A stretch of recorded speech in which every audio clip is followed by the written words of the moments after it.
Sobrang init, guys. Kaya maglalakad ako.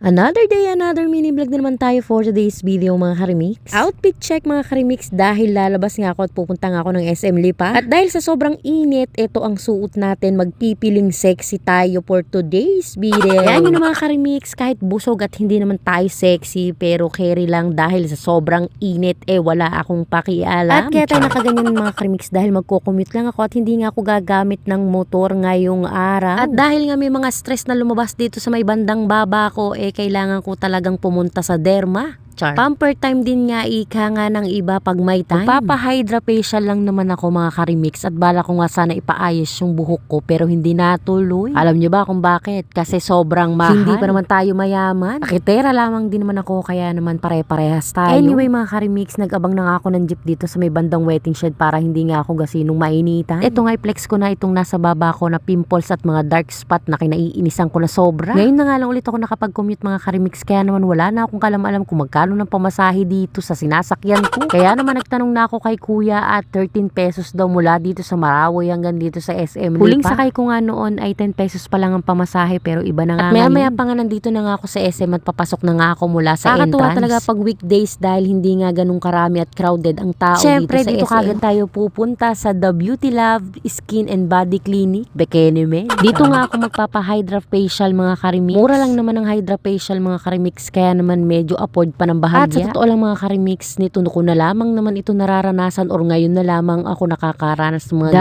ganito. Dahil isa lamang din naman akong dukha mga karimix. Talaga lang masipag kami kaya naman medyo nakaka-afford na kami ng bahagya ng mga ganitong bagay. Pero tulad nyo, isang tuka lang din kami kung hindi kami magtatrabaho at maghahanap buhay ay wala. At nang matapos nga ang session ko, dumiretso ako na supermarket, hindi ko na nga naipakita o naibigyo. Dahil wala rin sa isip ko na vlogger pala ako. Yung wala naman sa plano pagpunta ko sa supermarket pero eto at napasubo na naman ako. Isip ko nga pag hindi nagkasya ang pera kong ipapamili dito sa supermarket ay magbabalik na lamang ako. Hindi naman pwedeng magbayad tayo ng kulang. Naku, yari tayo nito. Pero syempre lahat naman ng kinukuha at binibili ko ay yung talagang kailangan namin. Yung kahit may tindahan nga kami talagang may hinahanap pa rin nga akong kainin sa araw-araw. At bukod nga doon syempre tindahan yun hindi yung pwedeng kunan ng kunan dahil lubog ang mangyayari sa atin yan. Lubog. Yun nga ang isa naming sikreto mga karimix. Hindi kami kumukuha ng pangkonsumo namin sa aming tindahan. Pagkas nga mga karimix ay bumibili kami ng mga pangkonsumo namin sa araw-araw. At ito na nga ang kinakatakutan ko mga karimix, 4,000 mahigit na ito meron pa ditong hindi pa napapunch. Medyo kinakabahan na nga ako dito dahil once na magkulang ang pambayad ko talagang magbabalik ako. At talagang kung mangyayari nga yun mga karimix talagang malulubog ako dito sa kinatatayuan ko. At sa pagkakataon nga ito mga karimix parang gusto ko na ipatigil ang pagpapunch ni ate. At sa wakas nga mga karimix natapos din magpunch si ate at inabot din ng 7,000 ang binayaran. Diyos ko, wala sa plano. Kung sa pagkain